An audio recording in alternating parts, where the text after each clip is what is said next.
Yeah, hi. I'd like to ask you, is there any new innovation coming to smartphones? Because lately everything seems to be getting a little bit stale. What would you like to have in your smartphone, sir? Well, where do I begin? Let's start with a clean, ad-free UI, headphone jack, remember those? Expandable storage, removable batteries, repair-friendly design, flat display, fingerprint scanner, and overall better build quality that can withstand daily use. You there? Yes, sir. So, We understand your concern, sir. Thank you for reaching out. While we cannot make sensible phones anymore, but we have something even better. and what might that be? We have made our phones even thinner. Wait, what? Why? Thank you for calling, sir. Have a great day.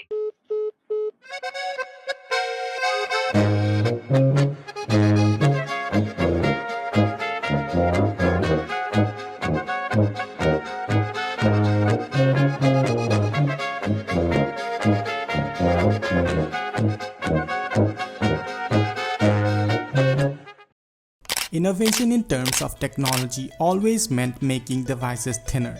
Whether it be a TV, a laptop, a tablet or a phone, making a device thinner meant cutting-edge technology. But does it make sense to make a device like a smartphone even thinner than they already are?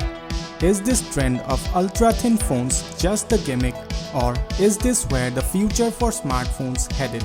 In this video, we'll try to find whether thin phones make sense other than playing real-life Fruit Ninja with it, and should you get one over the regular phones. So hold on to your hats and let's get started. Let's start with the positives, the looks. The iPhone Air looks absolutely gorgeous in my opinion, while the S25 Edge doesn't look bad either. My personal pick would be the iPhone Air if based purely on looks. Now, apart from the hype, the thin form factor does bring with it some major concerns such as reduced battery capacity, durability, heat dissipation, and so on. Because of the reduced internal space, the battery has to be physically small, so a small battery equals less capacity. The thin frame meant less durability as well, because we all remember the OG folding phone now, don't we?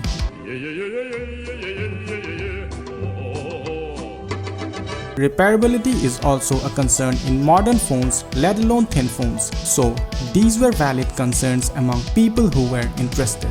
But the story is far from what was initially perceived by many. Battery test results showed both the iPhone Air and the S25 Edge fare fairly well in terms of their battery performance considering their slim design.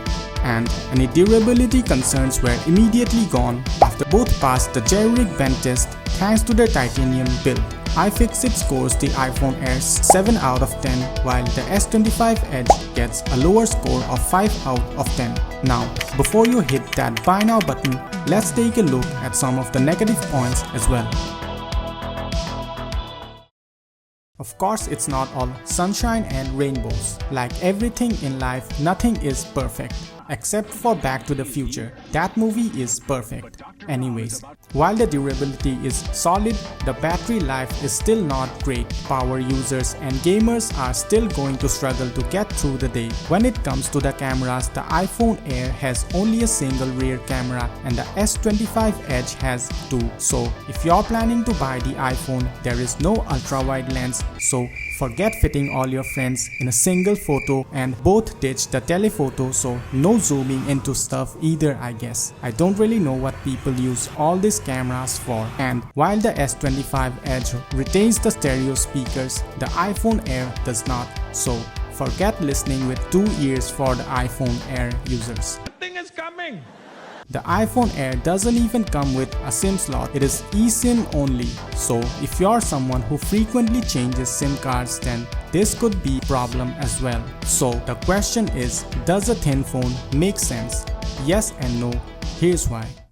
It's no secret that smartphone innovation has stagnated. Every phone looks and feels the same. So maybe we need something to freshen up things a bit, and if making them thin is the way to go, then so be it. Now, maybe the iPhone Air is the precursor to the upcoming foldable iPhone that might be coming as soon as next year. So them trying to test out things does make sense. As I said in this video, the future for smartphones could be heading towards foldables. So if you want to know more, you can check out that video. Personally, I don't really care about the thickness and would rather have a small form factor than a thinner one, but that is just me, and people I think are appreciating the light and sleek design of the thin phones. With the advancement in silicon carbon battery technology, I think we can get pretty solid battery life from thin phones in the near future. And for the compromises, from what I've seen so far from users and reviewers, is that most people really don't care about multiple cameras and would rather have one good camera.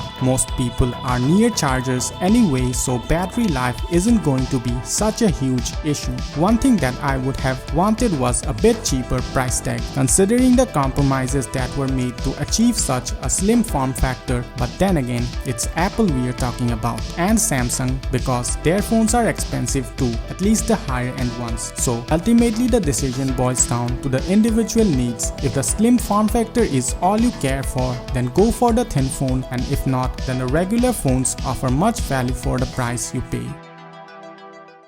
So what do you think?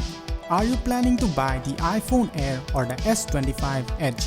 Do let me know in the comments below. And will you be using it with a case or rock it without one? Because if you put it in a case, then it won't be as slim as it is without one, and it would defeat the whole purpose of it being slim in the first place. If you agree with me, then hit the like button, subscribe to the channel for more such videos. See you in the next one.